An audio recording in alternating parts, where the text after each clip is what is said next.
couple weeks ago, we talked about contra freeloading and how dogs really prefer putting some effort into getting their food as opposed to just getting it out of a bowl. And last week, I gave you one simple way of going about that.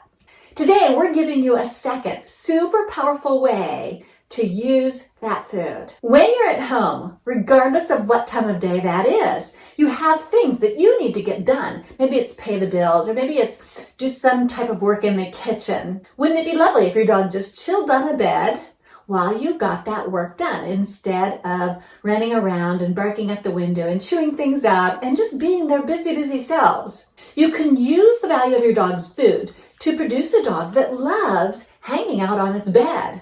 And this is a super easy dog training win for you. So much of the time when I'm filming these videos, this is exactly what Hoolie's doing. She's hanging out on her bed.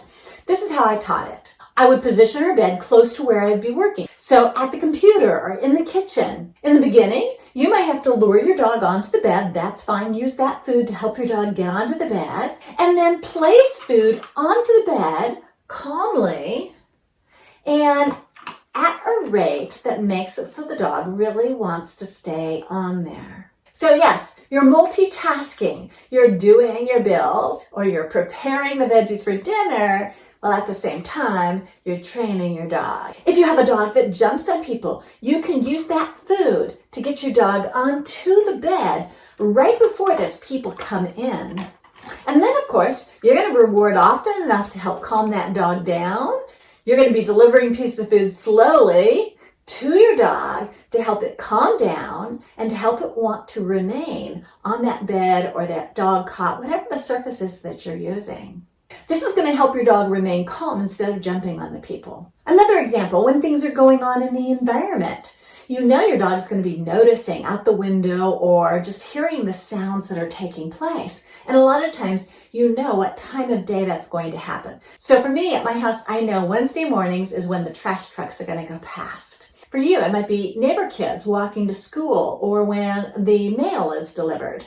You can use that food to help your dog get onto the bed or the cot and calmly deliver the food to your dog. You're going to continue calmly delivering food until that event has finished or your dog has calmed down. Before you know it, your dog's going to be making fantastic choices all on its own. You'll be working at your desk and your dog will get onto its bed or its cot without you saying anything. And of course, you're still going to reward that behavior. When somebody comes to the door, you're going to start seeing your dog goes and heads for that dog bed or that cot on its own. And you have the opportunity to reward the dog. Now it's showing way more self-control. And you're still going to reward the dog for not jumping. And when there's events going on in the neighborhood and your dog chooses to calmly sit or lay down or stand on that dog bed, I would reward it. Your dog has gone from needing you to help it make those fantastic choices to making fantastic choices on its own. Okay, now you might want to click the like and subscribe button in order to get a notification when the next video is posted.